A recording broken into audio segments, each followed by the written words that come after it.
ಇಲ್ಲಿ ಒಳ್ಳೇದು ಕೆಟ್ಟದು ಅಂತ ಕೂತ್ಕೊಂಡು ಡಿಸೈಡ್ ಮಾಡಕ್ ನನಗೆ ಟೈಮ್ ಇಲ್ಲ. ಮಸ್ತಾನ ಯಾರು ಗೊತ್ತೇನೋ, ಬೆಂಗಳೂರಿಗೆ ದೊಡ್ಡದಾದ ಅಂಡರ್ ವರ್ಲ್ಡ್ ಡಾನು. ಇಮ್ಮಿಡಿಯೇಟ್ ಆಗಿ ಊರ್ಗೆ ಹೊರಟ್ಬಿಡೋ. ಸರ್ನ ರಂಗಮಣಿ ಸಲ್ಲಿ ಕರ್ಕೊಂಡು ಹೋಗ್ರಿ. Yes sir.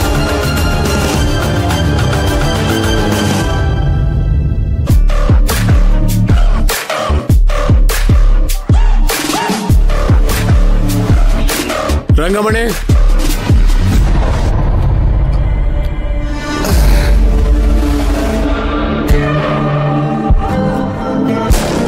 ಸರ್. ಹೆಂಗಿದೆಯಾ ರಂಗಮಣಿ?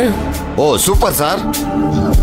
ಕೈಗೊಬ್ರು ಕಾಲ್ಗೊಬ್ರು ಆಳುಗಳು, ತಿನ್ನಕ್ಕೆ ಬೃಷ್ಟಾನ್ನ ಭೋಜನ, ಕುಡಿಯಕ್ಕೆ ಫಾರಿನ್ ಸರ್ಕು, ಕೇಳಿದ ತಕ್ಷಣ ಎಲ್ಲ ಕೊಡೋ ನೀವು. ಸ್ವರ್ಗ ಸರ್, ಸ್ವರ್ಗ. ಆಯ್ತಾ ವ್ಯಂಗ್ಯ ಮಾಡಿದ್ದು? ಮತ್ತಿನ್ನೇನ್ ಸಾರ್, ಕೇಳದಷ್ಟು ದುಡ್ಡು ಕೊಟ್ರು ನಿಮ್ಗೆ ಆಚೆ ಕರ್ಕೊಂಡು ಹೋಗಕ್ ಆಗ್ತಿಲ್ವಲ್ಲ. ನೀವೆಲ್ಲ ಕಾಕಿ ಹಾಕೊಂಡು ಏನ್ ಮಾಡ್ತಿದ್ದೀರಾ? ಸಾಕು ಸುಮ್ನಿರೋ. ನೀನ್ ಯಾರು ಆಸ್ಪತ್ರೆಗೆ ಹೋಗಿ ಕೊಲೆ ಮಾಡು ಅಂತ ಹೇಳಿದ್ದು? ಇನ್ನೇನೋ ಕಾಡ್ಬಿಟ್ಟು ಹೊರಗಡೆ ಹೋಗೋಣ ಅನ್ನೋದ್ರಲ್ಲಿ ಸಿಂಹದ ಗುಹೆಗೆ ಬಿದ್ದೋ ನೀನು. ನೀನಾಗ ನೀನೇ ಬಿದ್ಬಿಟ್ಟು ಈಗ ನನ್ನನ್ನು ಯಾರು ಕಾಪಾಡ್ತಾ ಇಲ್ಲ ಅಂದ್ರೆ ಯಾರು ಹೊಣೆ? ನಮ್ಮಂತವ್ರು ತಪ್ಪು ಮಾಡಿದಾಗ ಕಾಪಾಡೋಕಂತ ತಾನೇ ನಿಮ್ಮಂತವ್ರು ಇರೋದು. ಈಗಲೂ ಅದಕ್ಕೆ ಬಂದಿರೋದು. ಅರವಿಂದ್ ಸರ್ಗೆ ಫೋನ್ ಮಾಡ್ಕೊಡ್ತೀನಿ, ಏನ್ ಪ್ಲಾನು ಅಂತ ಅವರೇ ಹೇಳ್ತಾರೆ.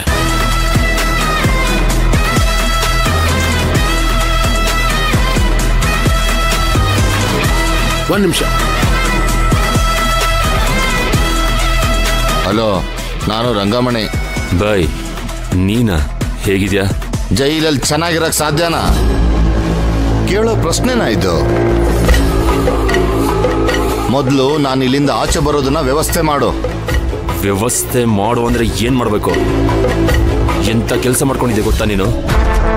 ಅವತ್ತೊಂದಿನ ಆಸ್ಪತ್ರೆಗೆ ಹೋಗಿಲ್ಲ ಅಂದಿದ್ರೆ ಇಷ್ಟೊತ್ತಿಗೆಲ್ಲ ಸರಿ ಇರ್ತದೆ. ಸರಿ, ನೀನು ಇವರು ಎಲ್ಲ ಅದನ್ನ ಹೇಳಿ ತಲೆ ಕೆಡಿಸ್ಬೇಡಿ.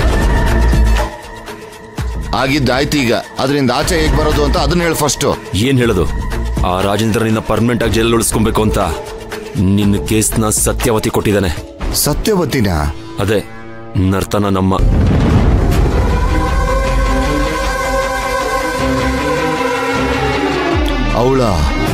ಅವಳು ಇದುವರೆಗೂ ಯಾವ ಕೇಸನ್ನು ಸೋತಿರೋ ಇತಿಹಾಸನೇ ಇಲ್ಲ. ಅವಳೇನಾದ್ರೂ ನಿನ್ನ ವಿರುದ್ಧ ವಾದ ಮಾಡಿದ್ರೆ ನಿನ್ನ ಜೀವವಾದಿ ಶಿಕ್ಷೆ ಆಗೋದು ಗ್ಯಾರಂಟಿ. ನೀನೇನು ಎದುರಿಸ್ಬೇಕಂತಿದ್ಯೋ ಕಾಪಾಡ್ಬೇಕಂತಿದ್ಯೋ? ಹಂಗಾದ್ರೆ ನನ್ನ ಕತೆ ಮುಗಿತಾ ಇಲ್ಲಿಗೆ? ಸಾಯೋವರೆಗೂ ನಂಗೆ ಜೈಲೇ ಗತಿನಾ? ಅದಕ್ಕೆ ನಾನು ಬಿಟ್ಬಿಡ್ತೀನ? ನಾನು ಎ ಸಿ ಹತ್ರ ಎಲ್ಲ ಮಾತಾಡಿದ್ದೀನಿ. ಎ ಸಿ ಹತ್ರ ಮಾತಾಡಿದ್ರೆ ಏನ್ ಪ್ರಯೋಜನ? ಒಳ್ಳೆ ಲಾಯರ್ ಹತ್ರ ಮಾತಾಡು. ಆದಷ್ಟು ಸುಲಭ ಅಲ್ಲ.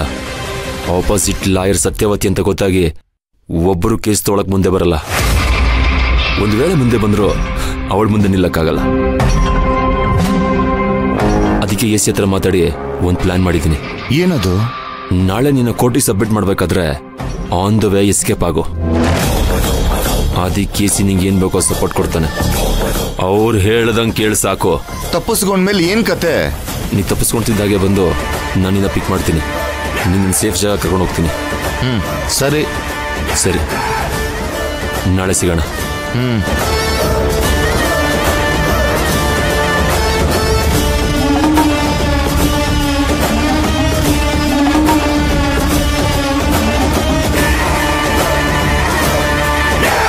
ಎಲ್ಲ ಹೇಳಿದ್ರು ತಾನೆ? ಇದ್ರಲ್ಲಿ ಏನು ಸಮಸ್ಯೆ ಇಲ್ಲ ತಾನೆ? ನಾನು ಹೇಳ್ದಂಗೆ ಕೇಳಿದ್ರೆ ಯಾವ ಸಮಸ್ಯೆನೂ ಇರೋದಿಲ್ಲ. ಈ ಚಾನ್ಸ್ ಏನಾದ್ರೂ ಮಿಸ್ ಆದ್ರೆ ಮತ್ತೆ ನಿನ್ಗೆ ಯಾವ ಚಾನ್ಸು ಸಿಗೋದಿಲ್ಲ. ಹೇಳಿದ್ದು ನೆನಪಿರ್ಲಿ.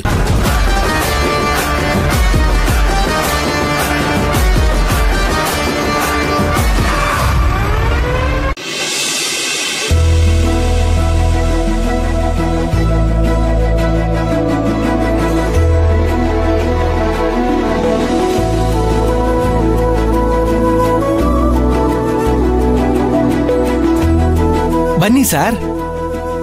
ಮೇಡಮ್ ಇದ್ದಾರಾ? ಮೇಡಮ್ ಇಲ್ವಲ್ಲ ಸರ್, ಏನೋ ಕೆಲಸ ಇದೆ ಅಂತ ಹೊರಗಡೆ ಹೋಗಿದ್ದಾರೆ. ಬರೋದೆಷ್ಟೊತ್ತಾಗುತ್ತೆ? ಇನ್ನೂ 1 ಅವರ್ ಆಗ್ಬೋದು ಸರ್. ನಾನು ಸ್ವಲ್ಪ ಮೈನನ್ ಹತ್ರ ಮಾತಾಡ್ಬೇಕಿತ್ತು. ಬನ್ನಿ ಸರ್, ಒಳಗ್ ಕೂತ್ಕೊಳ್ಳಿ, ಕರಿತೀನಿ. ಇಲ್ಲ ಪರವಾಗಿಲ್ಲ, ನಾನು ಇಲ್ಲೇ ಇರ್ತೀನಿ, ನೀವು ಕರೀರಿ. ಸರಿ ಸರ್.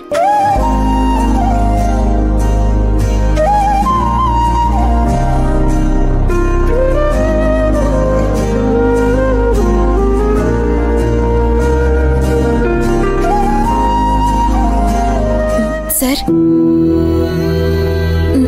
ನೀವು ಇಷ್ಟೊತ್ತಲ್ಲಿ ಏನ್ ವಿಷಯ ಸರ್ ಬಂದಿದ್ದು? ನೀನ್ ಕೆಲ್ಸಕ್ಕೆ ಬಂದಿಲ್ವಲ್ಲ, ಅದಕ್ಕೆ ನಾನೇ ಬಂದೆ. ಅದು ಹೊಸ ಕೆಲ್ಸ ಆಯ್ತು ಸರ್. ಏನ್ ಕೆಲ್ಸ? ಮತ್ತೇನಾದ್ರೂ ಹುಷಾರ್ ತಪ್ಪದ್ಯಾ? ಹಾಸ್ಪಿಟ್ಲಿಗೆ ಹೋಗಿದ್ಯಾ? ಹಂಗೆಲ್ಲ ಏನಿಲ್ಲ ಸರ್, ನಿಜವಾಗ್ಲೂ ಸ್ವಲ್ಪ ಕೆಲ್ಸ ಇತ್ತು. ಅದೇ ಏನ್ ಕೆಲ್ಸ?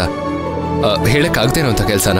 ಹಂಗೇನೂ ಇಲ್ಲ ಸರ್, ನಮ್ಮಣ್ಣ ಅಡ ಇಟ್ಟಿದ್ದ ಚಿನ್ನನ ನಾವು ಬಿಡಿಸ್ಕೊಂಡ್ ಬರಕ್ ಹೋಗಿದ್ವಿ. ಓ ಹೌದಾ? ಹ್ಞೂ ಸರ್. ಸರ್, ಇನ್ಮೇಲೆ ರಜಾ ಹಾಕೊಂಗಿದ್ರೆ ನಿಮಗ್ ಫೋನ್ ಮಾಡ್ಬಿಟ್ಟೆ ರಜಾ ತಗೋತೀನಿ. ಅದಕ್ಕೋಸ್ಕರ ನೀವ್ ಇಲ್ಲಿ ಗಂಟ ಬರೋ ಕಷ್ಟನ ತಗೋಬೇಡಿ, ದಯವಿಟ್ಟು ಕ್ಷಮಿಸ್ಬಿಡಿ. ಛೆ ಹಾಗೇನಿಲ್ಲ. ನೀನ್ ಯಾರಿಗೂ ಇನ್ಫಾರ್ಮ್ ಮಾಡದೆ ಹೋದ್ಯಲ್ಲ, ಧ್ರುವನ್ ಕೇಳ್ದೆ, ಅವನಿಗೂ ಗೊತ್ತಿಲ್ಲ. ಅಟ್ಲೀಸ್ಟ್ ಅವನ್ಗಾದ್ರೂ ಇನ್ಫಾರ್ಮ್ ಮಾಡ್ಬೇಕಲ್ವಾ? ನೀನು ಇನ್ಫಾರ್ಮ್ ಮಾಡದೆ ಹೋದ್ರೆ ಏನ್ ಅನ್ಕೋಬೇಕು? ಏನ್ ನಡೀತಿದೆ ನಿನ್ನ ಧ್ರುವ ಮಧ್ಯೆ?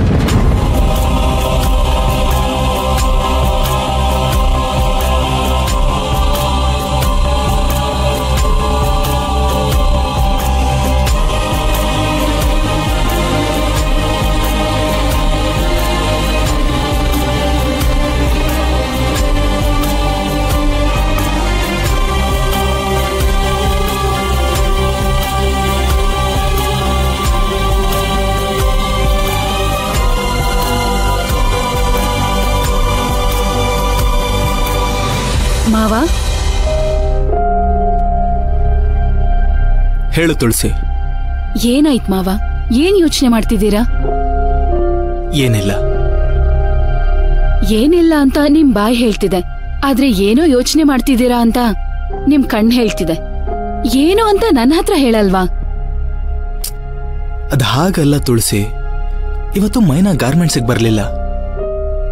ಏನಕ್ಕೆ ಅಂತ ನನಗೂ ಗೊತ್ತಿಲ್ಲ. ಅದೇ ಟೈಮಲ್ಲಿ ಪುಷ್ಪಕ್ ಸರ್ ಬಂದು ನಿನ್ಗೂ ಗೊತ್ತಿಲ್ವಾ ಧ್ರುವ ಅಂತ ನನ್ನ ಕೇಳ್ದಾಗ ನನಗ್ ಗೊತ್ತಿಲ್ಲ ಸರ್ ಅಂತ ಹೇಳೋದಕ್ಕೆ ನನಗೆ ಎಷ್ಟು ಹಿಂಸೆ ಆಯ್ತು ಗೊತ್ತಾ?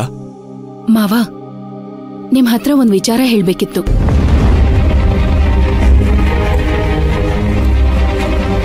ಧ್ರುವನ್ ಮದ್ವೆ ಮಾಡ್ಕೊಳಕ್ ಇದೇ ಸರಿಯಾದ ಸಮಯ ಅಂತ ನೀನೇ ತಾನೇ ನನಗೆ ಲೆಟರ್ ಬರ್ದು ನನ್ನನ್ನು ಇಲ್ಲಿಗೆ ಬರೋ ಹಾಗೆ ಮಾಡಿದ್ದು?